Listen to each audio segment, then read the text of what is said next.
Hello guys, welcome to my channel's Rahul's view. ഈ channel ആദ്യമായിട്ടാണ് കാണണമെങ്കിൽ ജസ്റ്റ് സബ്സ്ക്രൈബ് ചെയ്യാൻ പരിഗണിക്കുക. അതുപോലെ തന്നെ ബെൽ ബട്ടൺ ഒന്ന് അപ്ലൈ ചെയ്തിടുവാണെങ്കിൽ ഞാനിടുന്ന വീഡിയോസും കാര്യങ്ങളൊക്കെ ഓൺ ദ സ്പോട്ടിൽ നിങ്ങൾക്ക് നോട്ടിഫിക്കേഷൻ ആയിട്ട് വരും. അപ്പോൾ വീഡിയോയിലേക്ക് കിടക്കാം.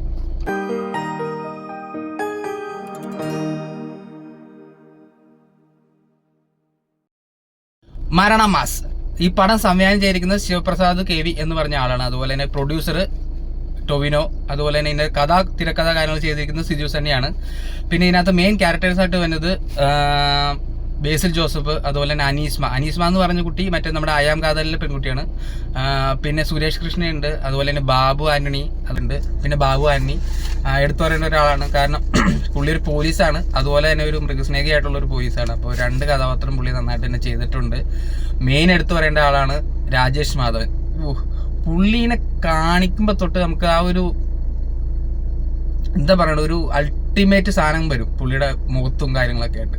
അത് മറ്റേ പടത്തിലും അങ്ങനെ തന്നെയാണ്. മറ്റേ കനകം കാമിനി കലഹം ആ പടത്തിലും പുള്ളി അതിനകത്തുണ്ട്. പുള്ളീനെ കാണുമ്പോൾ അറിയാം പുള്ളി അങ്ങനെ ഒരു ആളാണ്. ഇതിലും അതുപോലെ ഒരു പുള്ളി ആളാണ്. പെട്ടെന്ന് കണ്ട ഒരു പാവം മനുഷ്യനും പിന്നെ നമുക്ക് അടുത്ത് കാണുമ്പോഴാണ് പുള്ളിയുടെ ഒരു തനി നിറം മനസ്സിലാക്കണം. അപ്പോൾ അങ്ങനെ അടിപൊളിയായിട്ടാണ് പുള്ളിയും ചെയ്തിരിക്കുന്നത്. അപ്പോൾ ഇന്റർവ്യൂവിൽ വരെയൊക്കെ നല്ല രസമായിട്ടാണ് പടം പോയത്. പിന്നെ കുറച്ച് കഴിയുമ്പോൾ പടം ലാഗ് ഉണ്ടോയെന്ന് വെച്ച് കഴിഞ്ഞാൽ ചില സീനുകളൊക്കെ കുറച്ച് അങ്ങോട്ടും ഇങ്ങോട്ടും എല്ലാവർക്കും ഇഷ്ടപ്പെടണമെന്നില്ല. കുറേ സീനുകൾ എനിക്ക് ഇഷ്ടപ്പെട്ടിട്ടില്ല. പക്ഷെ അവസാനമൊക്കെ എത്തിക്കഴിയുമ്പോൾ നല്ല രസമായിട്ടാണ് ഇതിന്റെ കൺക്ലൂഡ് ചെയ്തേക്കുന്നത്. കാരണം എല്ലാവരുമായിട്ട് വന്നിട്ട് ഒരു ഓളത്തിലാണ് പടം അവസാനിപ്പിച്ചേക്കണത്. പിന്നെ ഒരു കാര്യം പറയാൻ മറന്നുപോയി, ഇതിനകത്തൊരു അപ്പൂപ്പനുണ്ട്. പുള്ളി മെയിൻ എൻ്റെ പൊന്നും മോനെ, പുള്ളി അത് ആ ചെയ്തിരിക്കുന്ന ലെവല് നമുക്ക് തന്നെ തോന്നും പുള്ളീനെ കൊല്ലാനായിട്ട്. അപ്പോൾ അതേ ലെവലിലാണ് ഒരു പുള്ളി ചെയ്തിരിക്കുന്നത്. അത്രയും വെറുപ്പിച്ചിട്ടുണ്ട് പുള്ളി അതിനകത്ത്. പുള്ളി നന്നായിട്ട് തന്നെ ചെയ്തിട്ടുണ്ട്. അപ്പോൾ എല്ലാവർക്കും അതും പിടിക്കണം എന്നില്ല. പുള്ളിയുടെ ആ റോളും കാര്യങ്ങളൊന്നും ഒട്ടും ഇഷ്ടപ്പെടാൻ ചാൻസ് ഇല്ല. പുള്ളി അതുപോലെയാണ് ചെയ്തു വെച്ചിരിക്കുന്നത്. ഒരു വയസ്സായ ഒരാളാണ്, പക്ഷെ ആ സിനിമയിൽ കാണുമ്പോൾ ഓൺ ദ സ്പോട്ടിൽ നമുക്ക് അടിച്ചു കൊല്ലാൻ തോന്നും. അതുപോലെയാണ് പുള്ളി ചെയ്തു വെച്ചേക്കുന്നത്. പുള്ളിയുടെ പേരെനിക്ക് അറിയില്ല, എന്തായാലും നന്നായിട്ട് തന്നെ ചെയ്തിട്ടുണ്ട്. പിന്നെ ഇതിനകത്ത് അഭിനയിച്ചവരെ പറ്റി പറയുകയാണെങ്കിൽ ഫസ്റ്റ് ബേസിലിന്റെ കാര്യം പറയുകയാണെങ്കിൽ പുള്ളി എങ്ങനെയാണ് എവിടെ തൊട്ടാ വന്നതെന്ന് നമുക്കറിയാം. കാരണം പുള്ളിയുടെ ഒരു പടത്തിൽ നിന്നുള്ള മാറ്റങ്ങൾ, കാരണം ചെറിയ റോളിൽ നിന്ന് നായകനായിട്ട് വന്ന് ജനപ്രീതി നേടിയ ഒരു നടനാണ് ബേസിൽ ജോസഫ്.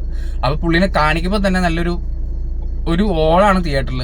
ആ ഇൻട്രോ തന്നെ നമ്മുടെ തലപതിയുടെ ഒരു മെർസലിന് ഒരു ഇൻട്രോ ഉണ്ട്. ആ സെയിം ഇൻട്രോ തന്നെയാണ് ഇതിനകത്ത് കാണിച്ചിരിക്കുന്നത്. അപ്പോൾ നല്ല ഓളായിരുന്നു ഇൻട്രോയും കാര്യങ്ങളൊക്കെ. പുള്ളി അത് നന്നായിട്ട് തന്നെ ചെയ്തിട്ടുണ്ട്. അതാണ് പറഞ്ഞത്, എല്ലാവർക്കും ആ ഒരു ഹൈ ടെമ്പോ റോളാണ് കൊടുത്തിരിക്കുന്നത്. നമ്മുടെ സാധാരണ ഒരു ലെവൽ ഡയലോഗ്സും കാര്യങ്ങളും എല്ലാം ഇതിനകത്ത് വരുന്നത്. അതുപോലെയാണ്. പിന്നെ ഈ പടം എങ്ങനെയാണെന്ന് ചോദിച്ചു കഴിഞ്ഞാൽ ഞാൻ പറയണില്ല, നിവിൻ പോളി അഭിനയിച്ച കനകം കാമിനി കലഹം എന്നൊരു പടമുണ്ട്. ഏകദേശം അതേ ഒരു പോലത്തെ ഒരു പടമാണത്. കാരണം അതുപോലത്തെ ആൾക്കാരും കാര്യങ്ങളാണ് ഇതിനകത്തും എന്നത്. അപ്പോൾ ആ പടങ്ങളും അതുപോലത്തെ പടങ്ങളൊക്കെ ഇഷ്ടപ്പെടുന്നവർക്ക് ധൈര്യമായിട്ട് പോയി കാണാം. അല്ലാത്തവർ ഈ വഴിക്കേ പോകണ്ട.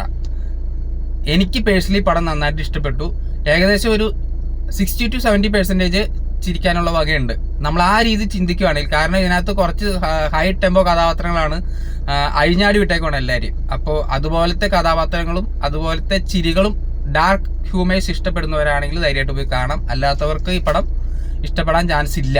മൊത്തത്തിൽ എങ്ങനെയുണ്ടെന്ന് വെച്ച് കഴിഞ്ഞാൽ ഈ ഡാർക്ക് ഹ്യൂമേഴ്സ് ഇഷ്ടപ്പെടുന്നവർക്ക് ധൈര്യമായിട്ട് പോയി കാണാം. അല്ലാത്തവർ ഈ വഴിക്കേ പോകണ്ട, ഇഷ്ടപ്പെടൂല. കാരണം എൻ്റെ അടുത്തിരുന്ന ചേട്ടൻ ഇങ്ങനെ കൈ കൊടുത്തിരിക്കണ്ടായിരുന്നു, പക്ഷെ കുറേ പേര് തല തിരിഞ്ഞ് ചിരിക്കണ്ടായിരുന്നു. അപ്പോൾ അതാ പറഞ്ഞത്, എല്ലാവർക്കും ഒരേപോലെ ഇഷ്ടപ്പെടുന്ന ഒരു സിനിമ അല്ല ഇത്. പലവർക്കും പല അഭിപ്രായം വരാം. അതുപോലെ തന്നെ നിങ്ങൾ കണ്ടിട്ടുണ്ടെങ്കിൽ ഈ അഭിപ്രായം കമൻറ്റിൽ ഒന്ന് മെൻഷൻ ചെയ്യുവാണെങ്കിൽ എല്ലാവർക്കും ആ കമൻറ്റും കണ്ടിട്ട് സിനിമയ്ക്ക് പോവാം. എൻ്റെ അഭിപ്രായം നോക്കി ആരും പോകണ്ട. അപ്പോൾ എല്ലാവരും പോയി തിയേറ്ററിൽ പോയി കാണുക. അതുപോലെ തന്നെ ഈ വീഡിയോ ഈ ചാനലും ആദ്യമായിട്ടാണ് കാണണമെങ്കിൽ ഒന്ന് സബ്സ്ക്രൈബ് ചെയ്യുക. അതുപോലെ തന്നെ ബെല്ലൈക്കൺ കാര്യങ്ങളൊക്കെ ഒന്ന് അപ്ലൈ ചെയ്തിട്ടുണ്ടെങ്കിൽ എൻ്റെ വീഡിയോസും കാര്യങ്ങളും ഓൺ ദ സ്പോട്ടിൽ നിങ്ങൾക്ക് നോട്ടിഫിക്കേഷൻ ആയിട്ട് വരും. അപ്പോൾ അടുത്ത വീഡിയോ ആയിട്ട് കാണുന്നവരെ